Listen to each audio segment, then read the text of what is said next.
영광을 주께 찬송가 373장입니다.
영광을 주께 찬송가 156장입니다.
영광을 주께 찬송가 6장입니다.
다 같이 경배를 해서 기도하시겠습니다.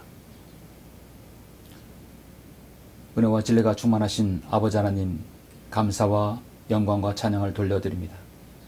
예수 그리스도를 통해 구원받은 사랑하는 지체들, 오늘 이렇게 3월의 마지막 5주째를 통해서 경배드리고 또 말씀을 우리가 함께 나눌 수 있도록 인도하심을 감사합니다. 이제 봄이 완연한 봄이 왔습니다. 만물에 수성하는 봄, 우리의 신앙도 다시 꿈틀대고 우리가 묵었던 우리의 믿음의 신앙의 딱딱한 굳은 밭들 하나님 말씀으로 잘 일구어서 좀 많은 영광으로 또 많은 일들로 주님께 영광 돌릴 수 있도록 주님께서 저희를 인도하여 주시옵소서. 어렵게 사무실에서 또 가정에서 또 여러 가지 형편대로 이 시간 함께 경배드리는 소중한 성도들 주님 기억해 주시고 각자 드리는 그 경배가 주님을 기쁘시게 하고 또 하나님께 영광을 돌리는 경배가 될 수 있도록 인도하여 주옵소서. 감사를 드립니다. 주 예수 그리스도 이름으로 기도드렸습니다. 아멘. 영광을 주께 찬송가 296장입니다.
오늘은 3월의 마지막 주입니다. 3월의 마지막 주 하나님 말씀을 보시겠습니다. 오늘은 신약성경 로마서 12장 3절부터 20절까지 말씀입니다. 그런데요, 제가 설교는 3절부터 20절까지인데 봉독은 3절부터 18절까지만 봉독하고 이렇게 말씀드리겠습니다. 3절부터 8절까지만 말씀드리겠습니다. 로마서 12장 3절입니다.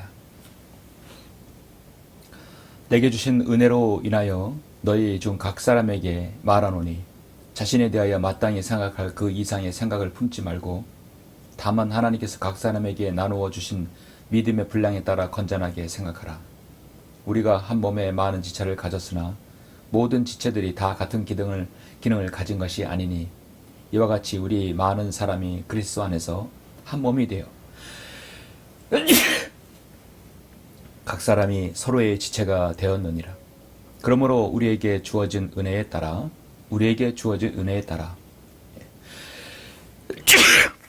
가진 은사들이 다르니 예언이면 믿으면 분량대로 예언하고 또 섬김이면 섬기는 일로 또 가르치는 자는 가르치는 일로 또 권면하는 자는 권면하는 일로 구제하는 자는 성실함으로 지도하는 자는 근면함으로 자비를 베푸는 자는 즐거움으로 할 것이니라. 아멘. 8절까지 봉독에 올렸습니다. 오늘 말씀은 그리스도인이 교회 안에서 또 어떻게 훈련을 해야 하고 또 그리스도 안에서 어떻게 교제해야 되고 또 우리 그리스도 밖에서 또 교회 밖에서 여러분의 행동과 처신은 어떻게 해야 되는지를 하나님께서 말씀하십니다. 말씀을 위해서 잠시 기도드리겠습니다.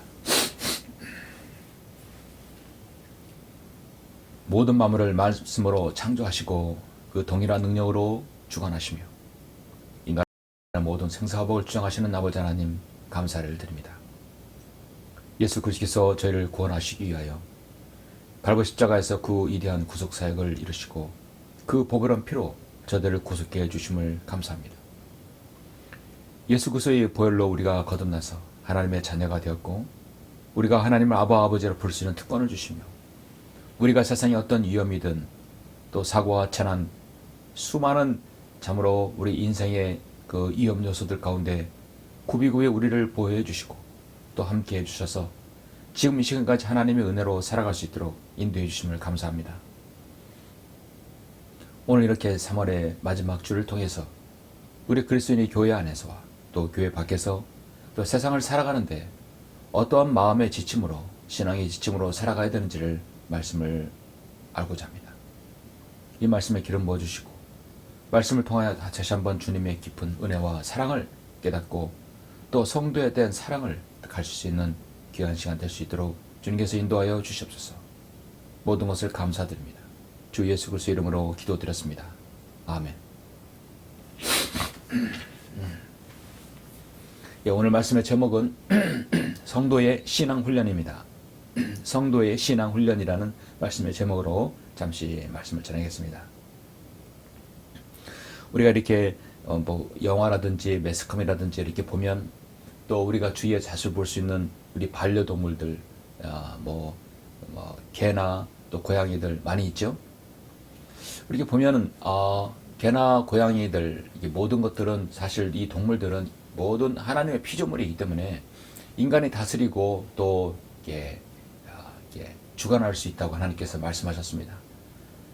그래서 사람은 이 짐승들을 훈련을 때로는 시킵니다.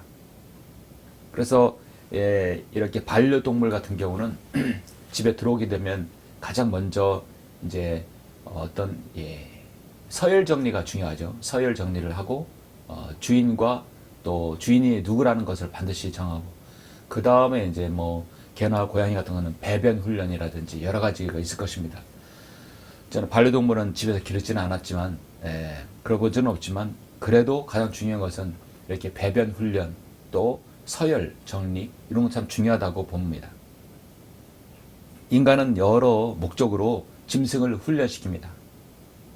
독수리를 훈련시켜서 사냥을 하게 하고 돌고래나 또 물개라든지 또 코끼리나 여러 또 사자나 이 맹수들을 훈련시켜서 인간을 즐겁게 하기도 합니다. 사람이 동물을 훈련시키는 목적은 인간의 유의의 목적도 있고 도움의 목적이 있습니다. 그리고 맹인을 위한 시각장애인을 위한 안내견 같은 경우도 훈련을 시킵니다. 인간을 돕기 위해서 훈련을 시키는 거죠. 무엇인가 인간에게 유익을 주고자 동물을 훈련시킵니다. 그래서 때는 혹독하리라 만큼 훈련을 시킬 수도 있습니다. 인간을 창조하신 하나님께서 인간을 다루시는데 훈련을 시킵니다. 왜냐하면 우리도 하나님 앞에서는 피조물에 불과하기 때문입니다. 인간을 훈련하기 위해서 하나님께서는 자신의 사람을 쓰시기 위해서 해야 할 것, 또 취해야 할 것 자세를 가르치기 위해서 훈련을 시킵니다.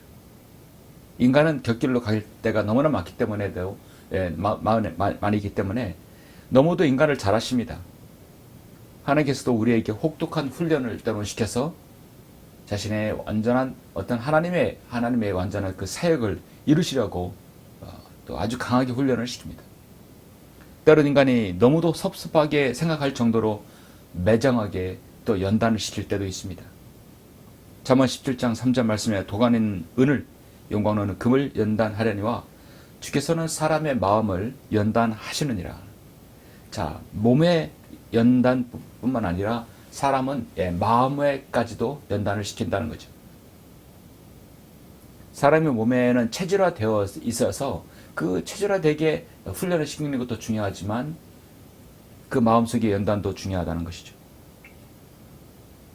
여러분, 하나님께서는 여러분 각자의 생애에서 어떤 연단과 훈련을 시키셨습니까? 목회하는 목회자만, 설교자만 연단이 필요하다고 보십니까? 그렇지 않습니다. 모든 이 세상의 성도, 그리스도인은 연단이 필요하고 훈련이 필요합니다. 때론 하나님께서 성하신 분이라면 이렇게 나를 대하실 수 있을까 하는 마음이 들 정도로 혹독하게 또 서운할 때도 있을 것입니다. 그러나 그것은 우리가 평생에 하나님만 바라보게끔 하는 하나님의 일종의 축복의 훈련이라 할 수 있습니다. 오늘 우리 마지막 시대에 사는 우리 하나님의 교회의 성도들은, 그리스도인들은 영적으로 무장하여 싸우는 그리스도의 군사인 성도들에게도 훈련이 필요합니다. 왜냐하면 우리는 한편으로는 하나님의 자녀지만 우리는 예수 그리스도의 바로 예수 그리스도의 군대 대장이시고 우리는 바로 그의 군인들입니다. 군인에는 영적 전쟁을 이루게 되죠. 그래서 우리는 그리스도의 군사들입니다. 군사는 훈련을 받아야 합니다. 훈련을 받으려면 반드시 훈련 지침, 원칙이 있어요. 그래서 그 훈련 지침대로 우리가 훈련을 받는데 그 지침을 바로 가장 잘 이렇게 내려준 바로 사람이 사도 바울입니다.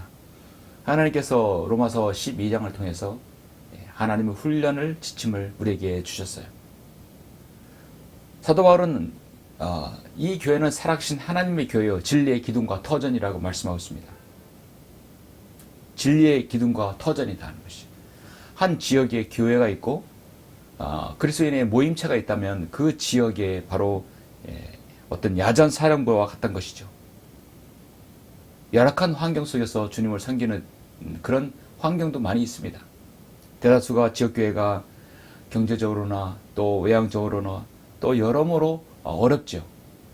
그렇다 하더라도 그 지역에 야전 사령부가 있다는 것은 감사한 일입니다.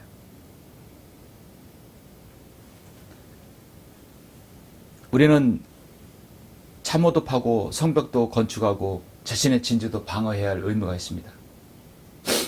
그래서 어려운 여건 속에서도 그 지역에 교회가 있고 그 지역에 하나님 말씀을 전파하는 곳이 있다고 한다면 참으로 축복인 것이죠. 그러나 우리에게는 정확한 훈련 지침인 이 하나님 말씀이 우리에게 있기 때문에 우리는 이 개인 병기와 이 훈련 지침대로 우리는 살아갈 때 승리할 수 있습니다. 오늘 말씀은 성도들이 교회 안에서 어떤 구성원 안에서 또 교회 밖에서 어떻게 주님을 섬기고 서신해야 하는지를 저는 가장 잘 자세히 나타났다는 말씀을 여러분에게 소개합니다. 바로 그 말씀이 로마서 12장에 있는 말씀이죠. 정확하게는 3절부터 마지막 20절까지입니다. 디모데전서 4장 7절에서 불경스럽고 늙은 분자자들의 꾸며낸 이야기를 버리고 오히려 경건에 이르도록 내 자신을 훈련하라. 몸의 훈련은 유익적지만 경건은 모든 일에서 유익하여 현재와 미래의 생명을 소유하게 하느니라 말씀하고 있습니다. 꾸며낸 이야기가 아니라 바로 실제적으로 우리에게 주셨던 말씀, 이것이 바로 경건에 이르는 훈련입니다. 그래서 저는 이것을 성도의 신앙훈련이라고 봅니다. 교회 안에서는, 구성원 안에서는 어떻게 하고 성도끼리 어떻게 교제해야 되는지를 잘 말씀하고요. 교회를 나가서 바깥에서는 세상을 우리가 접하며 살다 보면 많은 어려움들이 있죠. 그 어려움들을 어떻게 대처해야 되는 것인가. 우리는 이것도 때로 잘 훈련받아야 되고 필요합니다. 사도 바울은 성경 속의 진주라고는 로마서의 백미인 바로 12장에서 이것을 말씀하고 있습니다. 그래서 오늘 3절부터 20절은 그리스도인의 교회 안에서 교회 밖에서의 관계에 관한 부분입니다.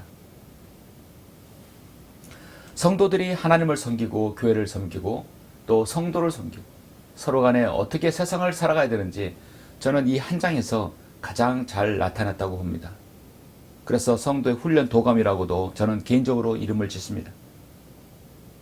로마서 6장, 7장, 8장에서 볼 수 있는 어떤 갈등도 없고요. 반목이 없습니다.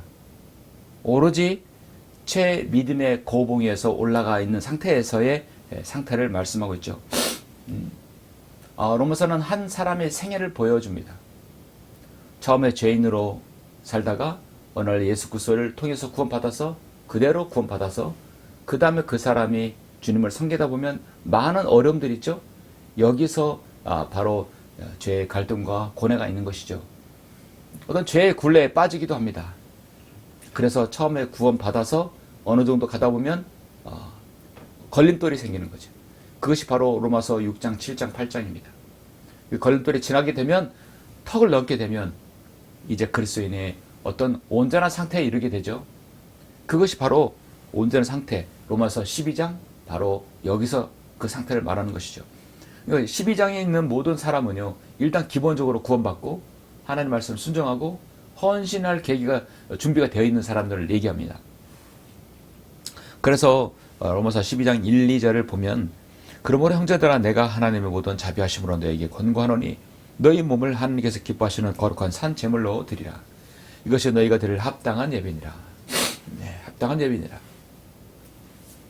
이미 12장에 도달한 성도는 상당히 많은 것들을 알고 또 지역교회 안에서 또 개인적으로 어떤 믿음의 축적을 이룬 상태입니다. 주일날 예배는 기본이고 너희는 이 세상과 일치하지 말고 너희 마음을 새롭게 함으로써 변화를 받아 하나님의 선하시고 기뻐하시고 온전하신 뜻이 무엇인지 입증하도록 하라. 그 입증하기 위해서 부단히 애를 쓰는 그리스도인이 말하는 것이죠. 어느 정도 그래서 이 위치에 올라와 있는 성도입니다. 로마서 12장에 있는 성도는 한 명도 구원받지 않는 성도 없어요. 구원은 기본이고 진리의 지식까지 겸비한 것이죠. 그리고 훈련을 받아서 하나님의 사람으로 쓰임받고자 하는 그런 열의가 있는 사람을 말하는 것입니다.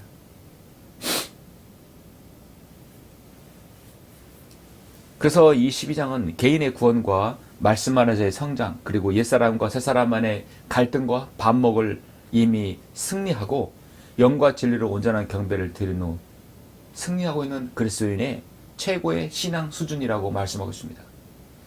그 최고의 신앙 수준, 로마서 12장 1절 2절을 이미 대전제를 깔고 그 사람이 교회 안에서 교회 밖에서 어떻게 해야 하는지를 말씀하고 있습니다.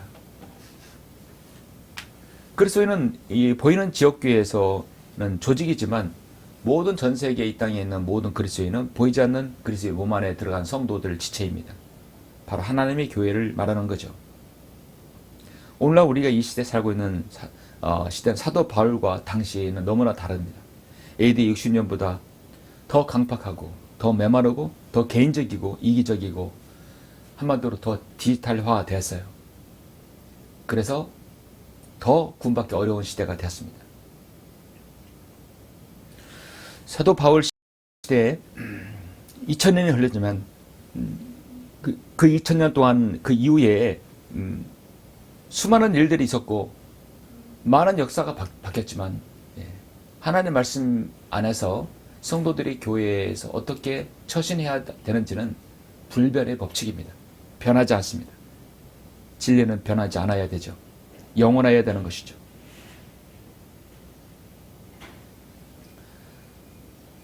사도 바울이 당시에 권면에서 볼 수 있듯이 너희가 성도로 간다면 이 땅에서 삶은 잠깐이지만 앞으로 영혼을 함께할 주 안에서의 형제요 자매이기 때문에 우리는 진지한 섬김이 되어야 된다는 것이죠. 그래서 저는 기본적으로 로마서 12장 3절부터 8절이 기본적으로 전제가 되고 그 다음에 우리가 교회 안에서 9절부터 16절까지 그리고 교회 바깥에서 17절부터 20절까지 이렇게 세 부분으로 나눕니다. 기본적으로 내가 하나님의 은혜를 받았다 한다면 어떤 마음의 자세로 섬겨야 되는지를 여기 로마서 12장 3절부터 8절까지 먼저 말씀하고 있습니다. 제가 조금 전에 봉독에 올렸지만 다시 한번 진지하게 다시 한번 보시기 바랍니다. 내게 주신 은혜로 인하여 너희 중 각 사람에게 말하노니 자신에 대하여 마땅히 생각할 그 이상의 생각을 품지 말고 다만 하나님께서 각 사람에게 나누어 주신 믿음의 분량에 따라 건전하게 생각하라. 우리가 한 몸에 많은 지체를 가졌으나 모든 지체들이 다 같은 기능을 가진 것이 아니니 이와 같이 우리 많은 사람이 그리스도 안에서 한 몸이 되어 각 사람이 서로의 지체가 되었느니라. 그러므로 우리에게 주어진 은혜에 따라 가진 은사들이 다르니 예언이면 믿음의 분량대로 예언하고 또 섬기는 일로 또 가르치는 자는 가르치는 일로 또 권면하는 자는 권면하는 일로 구제하는 자는 성실함으로 지도하는 자는 근면함으로 자비를 베푸는 자는 즐거움으로 할 것이니라 했습니다.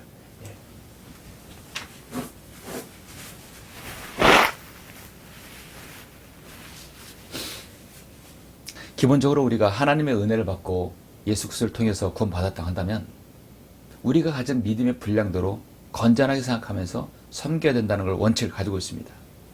그리고 5절에서 각 사람이 서로의 지체가 되었다고 말씀하고 있습니다. 서로의 몸이 되었다고 했죠. 왜 그러냐면 예수 그리스도의 몸 안에 있는 우리 성도는 보이는 지옥계는 조직체이지만 이 지구상에 있는 모든 그리스도인은 주님의 몸된 교회가 되는 거죠. 우리가 전체가 교회가 되는 것입니다. 그러므로 서로의 지체가 되었다. 각 사람이 서로의 지체가 되었다. 아주 매우 참 의심장하고 함축적인 말씀이죠. 우리에게 주어진 은혜에 따라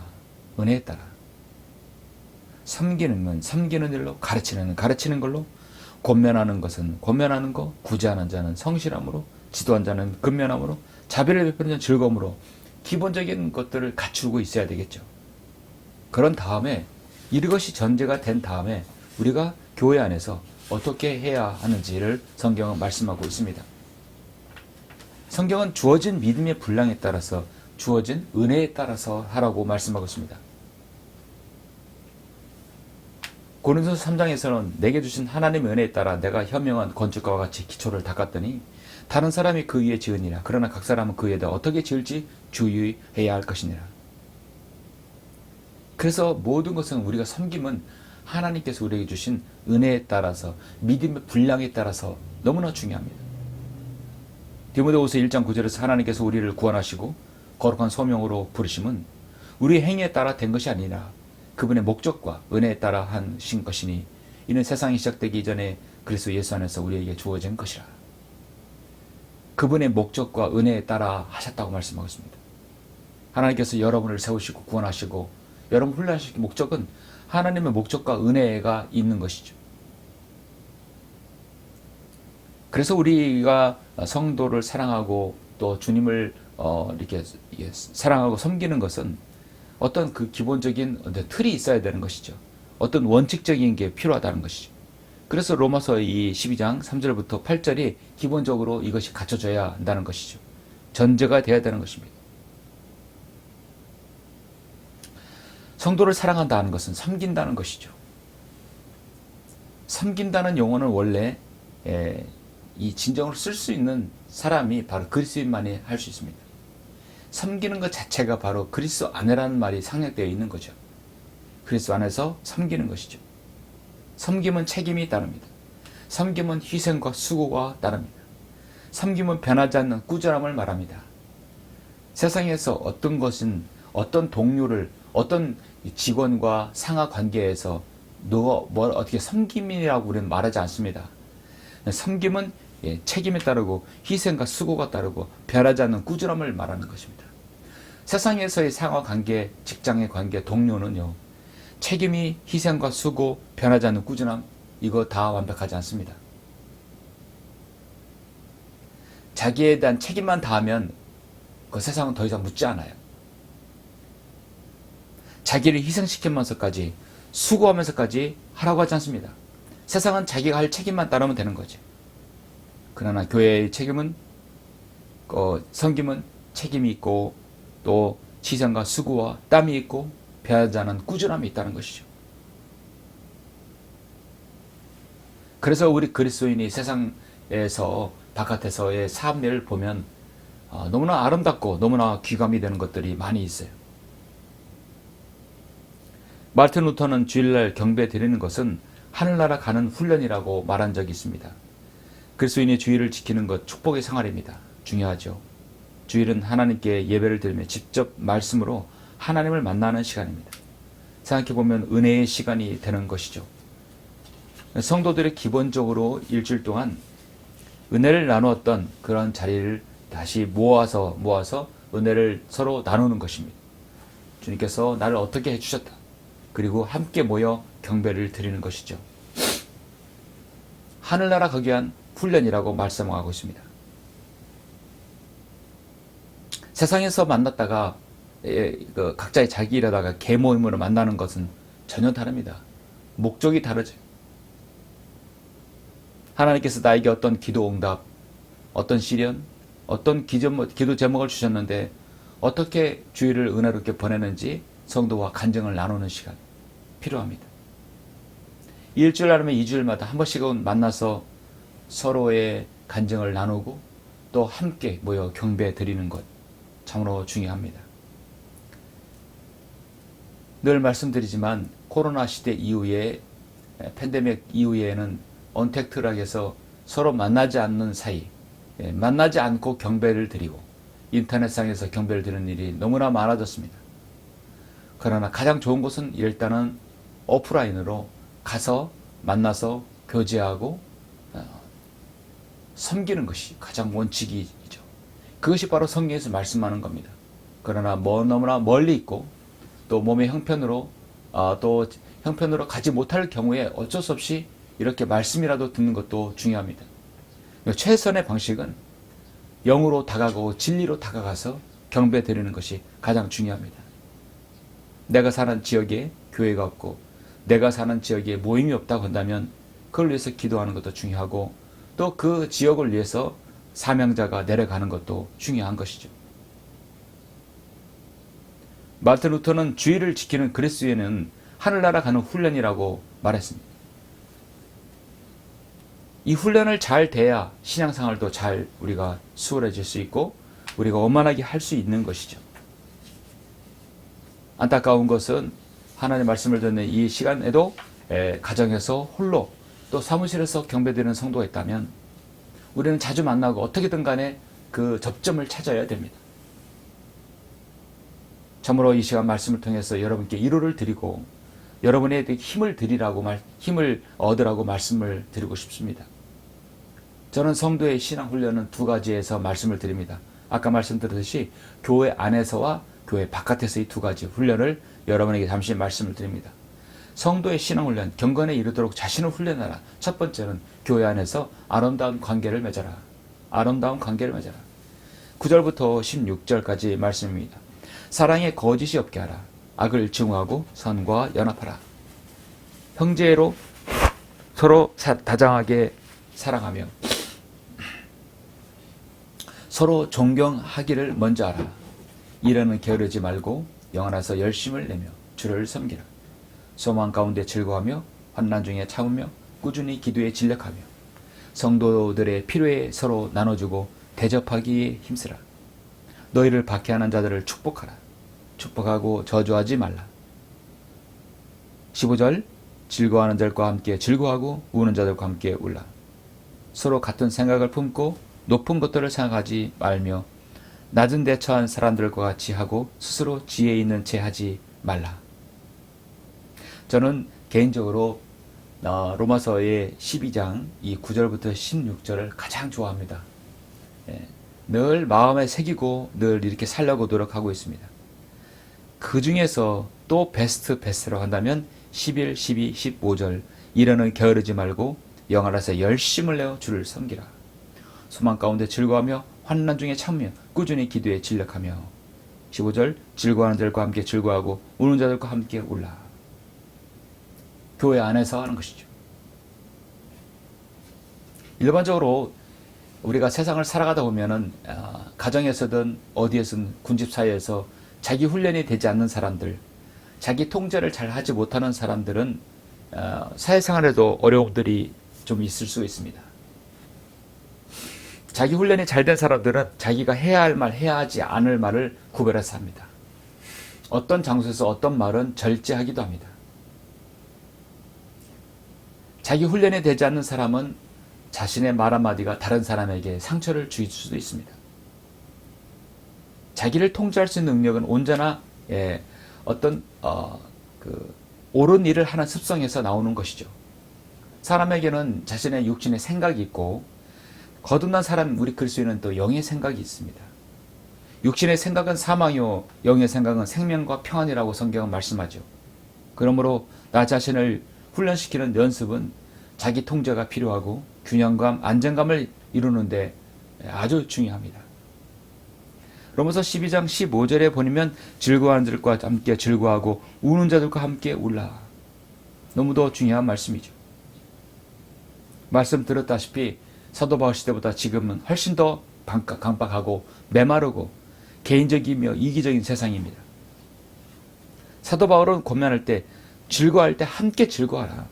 슬퍼할 때 함께 우는 성도가 되라고 말씀하고 있습니다. 인간이 여러분 즐거워할 때 함께 즐거워하는 것은 어렵지 않아요. 좋기 때문입니다. 그러나 다른 누군가 공경에 처했을 때 걱정해주고 위로해주고 함께 슬픔을 나누기는 쉽지는 않습니다. 인간의 본성이라는 것은 원래 그래요. 즐거워하는 것은 같이 즐거워하는 건 어렵지 않아요. 그런데 즐거워하는 것은 다른 사람이 잘 됐을 때 배 아파하지 아니하고 함께 그 기쁨을 함께 내 일처럼 기뻐하는 것이 정말 필요하죠. 쓴 웃음을 지면서 쟤는 저렇게 잘 되는데 나는 이게 뭘까? 정말 시기와 질투로서의 쓴 웃음이 아니라 정말 내 일처럼 기뻐하는 것이 정말 즐거워하는 게 하면 즐거워하는 것입니다. 그런데 더 어려운 것이 다른 사람을 슬픔이 있을 때 나도 그 슬픔 가운데 함께 우는 것이죠. 15절을 실현한 성도라면 저는 9절, 10절, 11절, 12, 13, 14절, 16절 다 기본적으로 지킬 것이라 생각합니다. 성경에는 많은 우는 장면이 나옵니다. 우리가 우는 자들과 함께 우는 것에 대해서 성경을 권면을 받으려면 우리의 구주이신 예수 그리스도께서 공생에 사역하실 때 우셨던 것을 다시 한번 기억해야 합니다. 주님은 일생에서 성경을 통해서 2번 우셨다고 성경은 나옵니다. 갈보리 십자가에서 그 위대한 구속 사역을 이루시기 위하여 겟세마네 동산에서 우리를 위하여 흘리신 피와 땀과 눈물은 우리가 영원토록 잊지 말아야 됩니다. 그리고 주님께서 자신의 사랑하는 이들이 죽음에 처해지고 그들의 생명을 다했을 때 주님의 주민의 그 인간의 연약함을 함께 보시고 마음 아파 우셨다는 것을 우리는 알 수 있습니다. 인간은 왜 눈물을 흘릴까요? 인간은 울어야만 합니다. 울어야 슬픔이 해소되고 울어야 분노가 좀 가시고 울어야 고통이 조금 씻은 듯 합니다. 인간에게 눈물을 주신 것은 하나님의 또 다른 축복이라 할 수 있습니다. 인간은 그래서 때론 연약하고 유약한 존재임을 나타내는 것이 바로 눈물이 있다는 것이죠. 하나님께서 인간의 유약함을 알고 눈물을 흘리고 또 인간의 슬픔과 고통 가운데 눈물 흘리는 것은 절대 하나님께서 거들떠보지 않으시는 건 아닙니다. 반드시 하나님께서 눈여겨보십니다. 인간에게 생리적으로 눈물이 있다는 것은 하나님께서 분명히 그걸 허락하셨고 그 눈물을 주님께서 하나님께서 기억하시기 위함인 것이죠. 죄로 인해 죽을 수밖에 없는 죄인을 향한 그 연민과 유약함을 불쌍히 여기는 마음으로 주님은 우리에게 눈물을 보이셨습니다.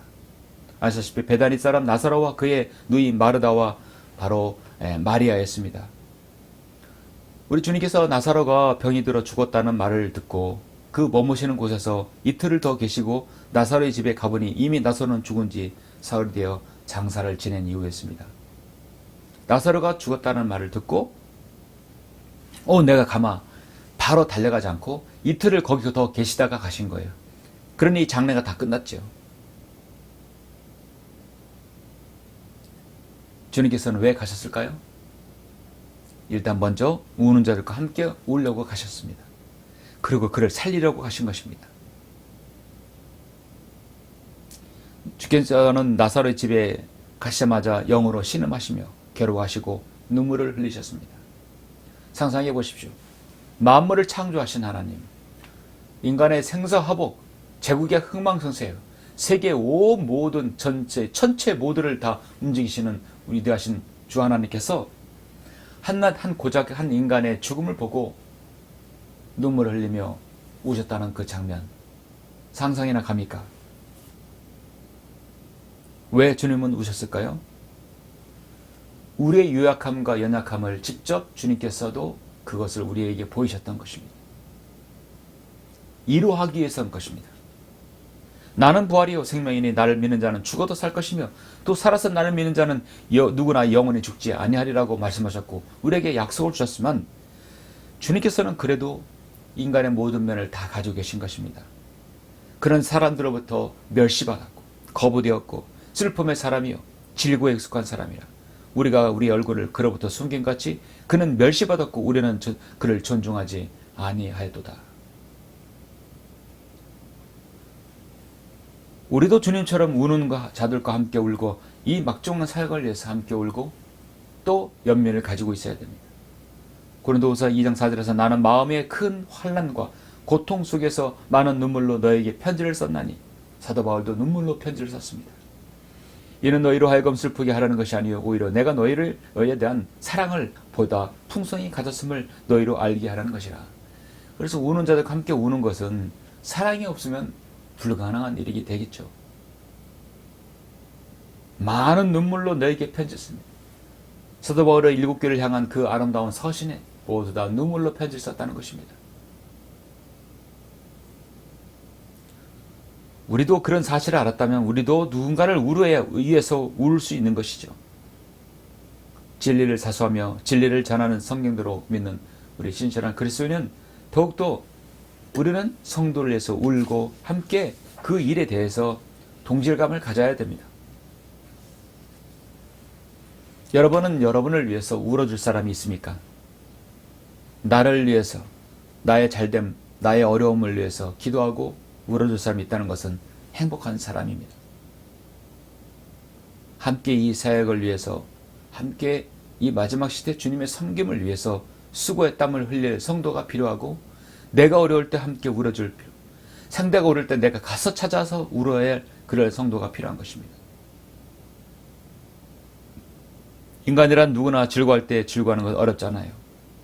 공경에 처할 때 위로해주고 함께 슬픔을 나누는 것이 바로 그것이 진정한 섬김인 것이죠.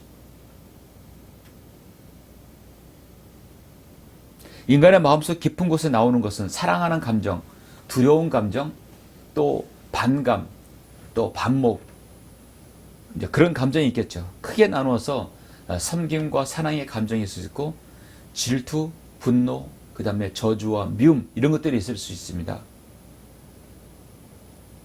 이 사랑과 섬김에부터 나오는 마음은 늘 거기서 행복을 주고요. 만족을 주고 평화와 기쁨을 줍니다. 분노와 미움과 걱정 이런 죄의식 따위는 없어지게 되는 것이죠. 여러분에서 우러나오는 마음들 어떻습니까? 사랑과 섬김이라면 거기엔 결과적으로 행복과 만족과 평화, 기쁨이 나오는 것이죠.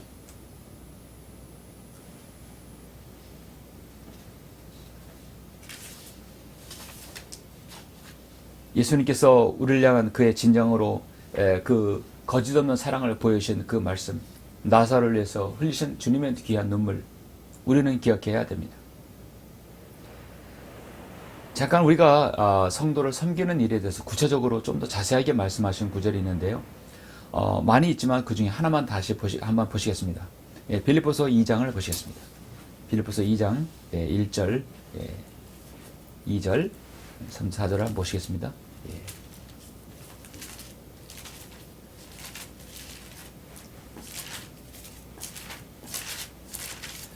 그러므로 그리스도 안에 어떤 격려나 사랑의 이루나 성령의 교제나 인정이나 자비가 있다면, 가정이죠? 네, 가정입니다. 만약 그리스도 안에서 격려, 사랑, 이로, 성령의 교제, 인정이나 자비가 있다면, 자, 만약에 있다면 이렇게 된다. 같은 생각이 되어 같은 사랑을 가지고 하나 되고 한 생각이 되어 너희는 나의 기쁨을 이루라. 어떤 일도 다툼이나 허영을 따라서 하지 말고 오직 생각이 겸손함으로 남을 자신들보다 존중하고 각자 자기 일만 돌보지 말고 남의 일도 돌아보라. 세상살이 바쁘고 힘든데 내일 내 앞가림 가리기도 힘든데 언제 남의 일도 돌아봅니까? 이것이 벌써 세상살이 하는 사람들의 일반적인 생각이죠. 근데 우리 그리스도인의 생각은 일단 같은 생각이 되고 사랑을 가지고 하나 되고 한 생각이 되어서 나의 기쁨, 주님의 기쁨을 이루면서 살아야 되고요. 어떤 일을 다툼이나 허영을 따라서 하지 말고 겸손함으로 남을 자신들보다 더 존중하고 더 리스펙트하는 것이요. 깎아내리는 게 아니라 존중하라. 다른 사람이 잘 되면 너무 기뻐하는 것이죠. 너의 것이 나의 것보다 훨씬 낫다라고 하는 것입니다. 당신이 나보다 낫다. 그래서 각자 자기 일만 돌보지 말고 남의 일도 돌아볼 수 있는 성도가 바로 우는 성도와 함께 울 수 있는 성도인 것이죠. 이것이 바로 교회 안에서의 가장 중요한 우리의 섬김의 자세인 것입니다. 이런 훈련이 될수록 그 성도는 정말 인정을 받고 다른 사람에게 영향을 끼칠 수 있는 그리스도인이 됩니다. 성도 훈련, 신앙 훈련. 두 번째로는 세상 사는 지혜 선으로 악을 이기라. 두 번째입니다. 세상을 사는 지혜 바로 선으로 악을 이기라.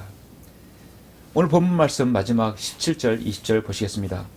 아무에게도 악으로 악을 갚지 말고 모든 사람 앞에서 정직한 일을 도모하라. 가능한 한 너희 편에서는 모든 사람과 더불어 화목하게 지내라. 사랑하는 자들아, 너희 스스로 복수하지 말고 진노하심에 맡기라. 기록되었을 때 원수 갚는 것은 나의 일이니 내가 갚으리라. 주가 말하노라고 하였느니라. 그러므로 내 원수가 줄이거든 먹이고 만일 그가 목마르거든 마실 것을 주라. 이렇게 함으로써 내가 그의 머리에 숯불을 쌓을 것이라. 악에게 지지 말고 선으로 악을 이기라. 아멘. 선으로 악을 이기라. 가장 중요한 것은 바로 12, 21절 말씀이죠.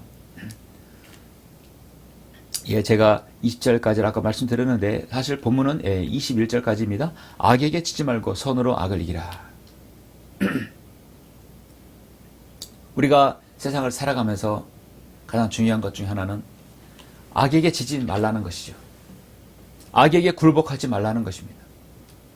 우리가 굴복하지 않고 지지 않으려면 하나의 도구가 필요한데 그것은 하나님 앞에서의 선이라는 것입니다. 선입니다. 어떤 사람이 나에게 악한 일을 했어요. 직장에서든 사회에서든 비즈니스에서든 악한 일을 했다면 여러분은 어떻게 해주고 싶습니까? 우리도 동일하게 그 이상으로 안갚음 해주고 싶은 마음이 분명히 있을 것입니다. 아무 잘못도 없는데 나에게 잘못했으면 나도 그대로 갚아주는 것이 세상이시죠. 대로 주고 말로 받는다는 말이 있습니다. 다른 사람을 조금 해야 했는데 더 크게 당한다는 것이죠. 우리나라가 그 세계 어떤 나라보다도 고소 고발 사건이 3배, 4배 많다고 합니다. 그래 판사들이 너무 바쁜 거죠. 판사들이 모자랄 지경입니다. 일본보다 몇 배나 더 많다고 하죠. 조금이라도 나에게 해악을 치면 그대로 악으로 갚아주는 것. 이것이 오늘날 우리 한국 사회의 현실입니다. 화목을 이루는데 세상에서 우리가 정말 그들에게서의 피스메이커가 되라고 또 우리가 그들에게 좋은 본을 보이고 중에 하나는 그 악에 대한 우리의 처신입니다. 나에 대했을 때의 처신입니다. 어떻게든 간에 내가 불의한 일을 당했다고 한다면 그 일을 내가 어떻게 처리해야 할지 하나님께 기도하고 이 일을 통해서 하나님께 영광을 돌리고 내가 다른 사람에게 예수 그리스도를 믿는 그리스도인이라는 사실을 알릴 수 있는 좋은 기회로 만들어야 됩니다. 상황은 너무나 많습니다. 너무나 많습니다. 예를 들어서 성경은 다윗을 또 말씀하고 있죠. 다윗이야말로 자신에 대한 악을 그 손으로 악을 이기는 경우에 가장 표본을 삼고 있습니다. 다윗은 15살의 어린 나이에 골리앗을 죽였어요. 가는 곳마다 승리를 이뤘어요. 사울이 이긴 자는 천천히요 다윗이 이긴 자는 만만이라. 가는 곳마다 다윗의 인기가 하늘을 찔렀습니다. 당연히 시기와 질투가 있었던 사도 바울은 다윗을 죽이라고 얼마나 쫓아다녔습니까? 다윗은 광야에서 토굴 해서 그렇게 전쟁의 생활을 약 적어도 14년 이상 15년을 그렇게 했던 것입니다. 거기서 수많은 자신의 이스라엘의 건국 용사들을 계속 길러냈죠. 그리고 30살에 이스라엘 제2대 왕으로 등극하게 됩니다. 사울은 다윗을 죽이라고 3번이나 기획하고 너무나 많이 죽이라고 했지만 다윗이 사울을 죽일 수 있는 기회는 여러 번 있었지만 3번이나 있었다고 성경은 말씀하고 있습니다. 충분히 기회가 있었어요. 자신을 죽이려고 한 사울을 자신이 방어 수단으로 죽일 수도 있었어요.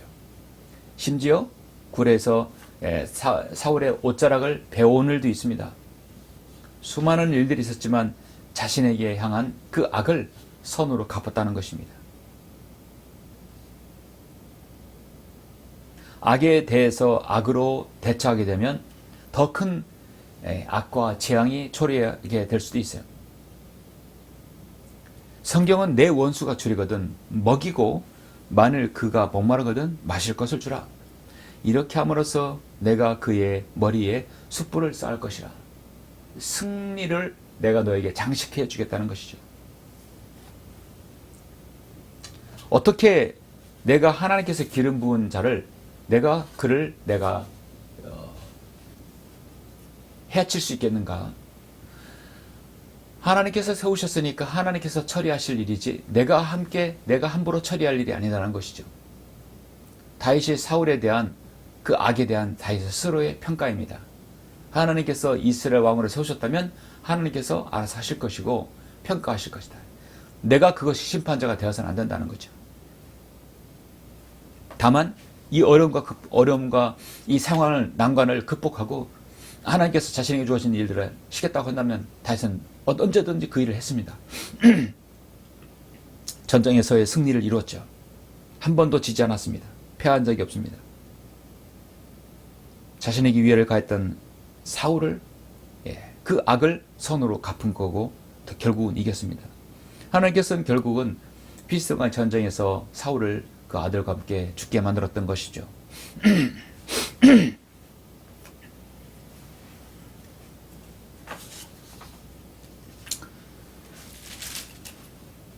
그래서 성경은 아무에게도 악으로 악을 갚지 말고 모든 사람 앞에서 정직을 도모하라.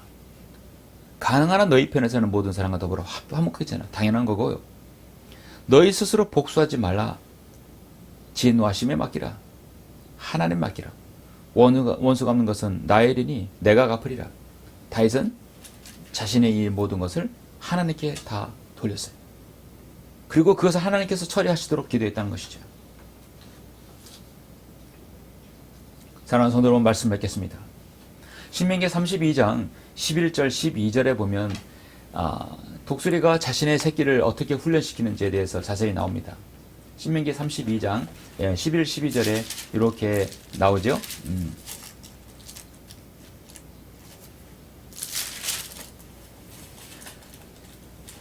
특히 32장 11절 보시면 마치 독수리 한 마리가 제 보금자리를 휘의 젓고 자기 새끼들 위에 날개를 퍼덕이며 그 날개를 펴서 새끼들을 받자 자기 날개 위에 새끼들을 업은 것 같이. 자, 이 말씀이 이렇게 한 절에서 나와 있는데 이게 바로 독수리가 자신의 새끼를 훈련하는 훈련 방식이고 또 하나님께서 자신의 자녀들에게 훈련하는 훈련 방식입니다. 굉장히 의미심장한 말씀입니다. 독수리 생태를 보면서 하나님께서 자신의 자녀를 어떻게 훈련시키는가를 볼 수 있습니다. 마치 독수리 한 마리가 제 보금자리 휘젓고 자기 새끼들 위해 날개를 퍼덕이며 그 날개를 펴서 새끼들을 받아 자기 날개 위에 새끼들을 어분과 같이 하셨다. 누구를? 바로 이스라엘 백성들을 그렇게 훈련시켰다는 것이죠. 세상의 모든 것에 창조주신 하나님께서 독수리까지도 언급하시면서 독수리는 어떻게 새끼를 훈련시키는가를 알려주고 있습니다. 독수리는 아시다시피 높은 곳에, 벼랑 끝에 가장 높은 곳에 집을 짓고 새끼를, 그 알을 낳습니다. 새끼가 알을에서 부활하고 이제 어느 정도 자란 다음에 날아다니라고 할 때쯤이면 어미는 둥지를 다 흩어버립니다. 여기 보니까 보금자리를 휘젓고라고 말씀하고 있죠. 둥지를 흩어버려요. 그리고 새끼 독수리가 낭떠러지 밑으로 그렇게 떨어지도록 푸덕거리며 이렇게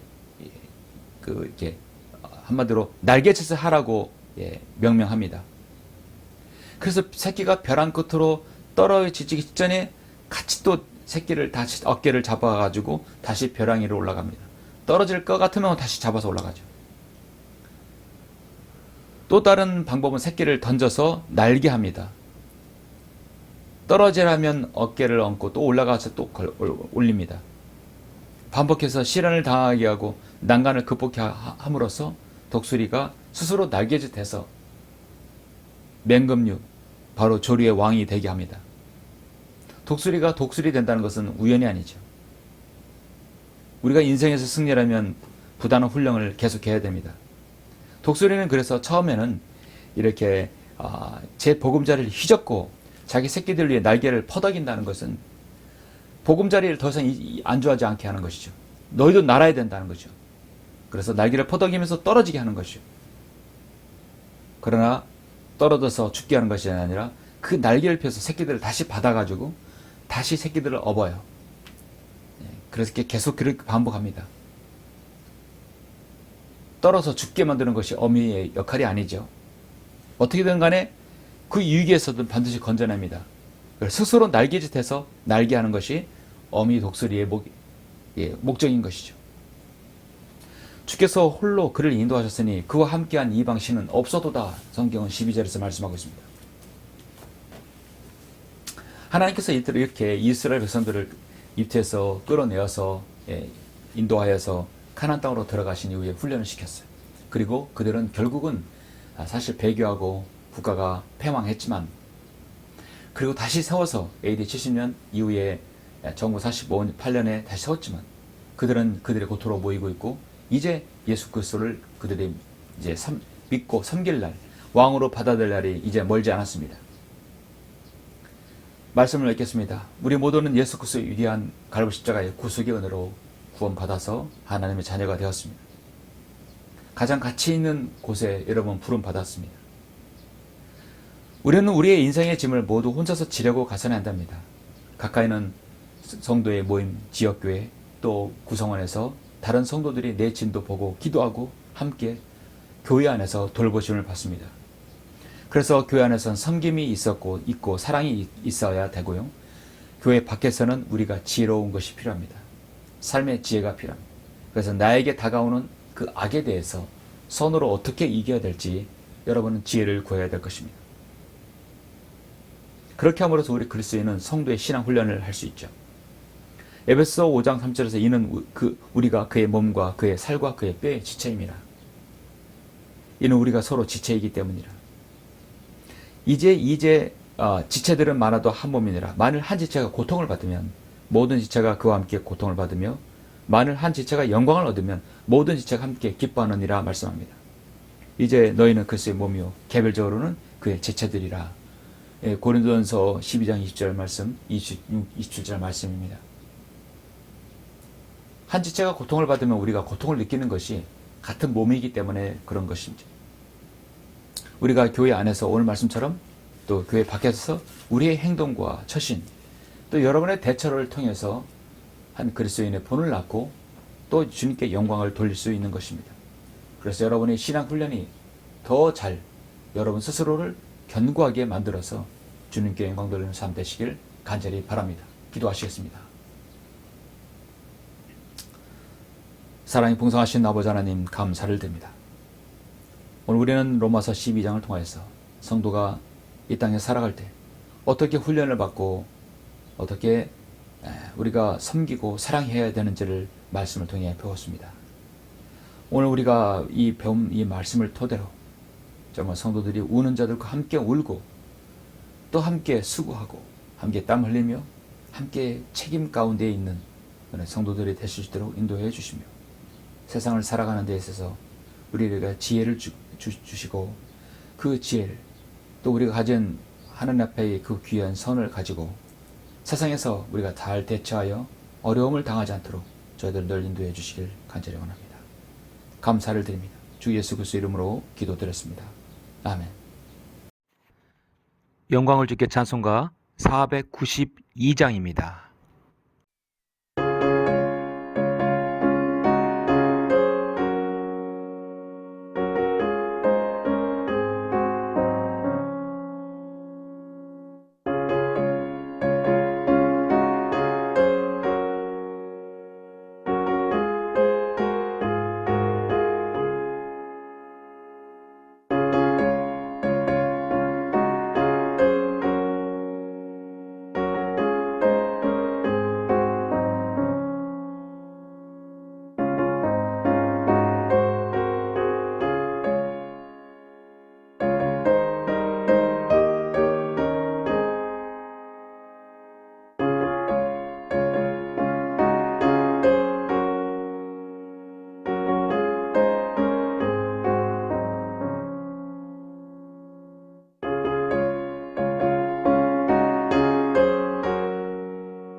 다 같이 기도하심으로 예배를 마치겠습니다. 우리를 사랑하시는 아버지 하나님, 감사를 드립니다. 3월의 마지막 주를 통해서 우리가 교회 안에서 어떻게 성도들이 신앙생활을 통하여서 훈련을 받고 어떻게 우리가 믿음의 경지에 주님께서 칭찬하시는 그 경지에 오르는지를 오늘 말씀을 통해 알게 되어 감사를 드립니다. 우리가 세상을 살아가면서 이 세상과 일치하지 말고 우리의 마음을 새롭게 함으로써 변화를 받아 선하시고 기뻐하시고 하나님께서 온전한 뜻이 무엇인가를 우리가 실현하다면 그 뒤에 우리가 주님을 섬기면서 사랑과 섬김으로 또 성도를 어떻게 섬겨야 되는지, 세상에서 어떻게 우리가 이 선으로 세상의 악을 이겨야 되는지를 오늘 말씀을 통해 배웠습니다. 어떤 상황에서도 우리 그리스도인이 자신이 하나님의 사람이 그리스도라는 사실을 우리가 드러나게 해주시고, 이 일을 통해서 주님께 영광 돌릴 수 있도록 저희 생애를 인도하여 주시길 원합니다. 어려움 가운데 있고 기도하는 모든 지체들 함께 해주시고, 또 이 강해설 선교의 말씀을 통해서 한 성도라는 믿음을 통하여 성장하고, 믿음이 성장하고 또 구원받는 귀한 역사가 일어나며, 저희가 후원하는 전도지와 또 아버지 하나님 진리의 서적 사업, 이 사역들이 주님께서 또 아버지 하나님 많은 사람들에게 퍼져서 복음으로 진리로 다가갈 수 있도록 저를 인도하여 주시길 원합니다. 모든 것을 감사드립니다. 주 예수 그리스도 이름으로 기도드렸습니다. 아멘.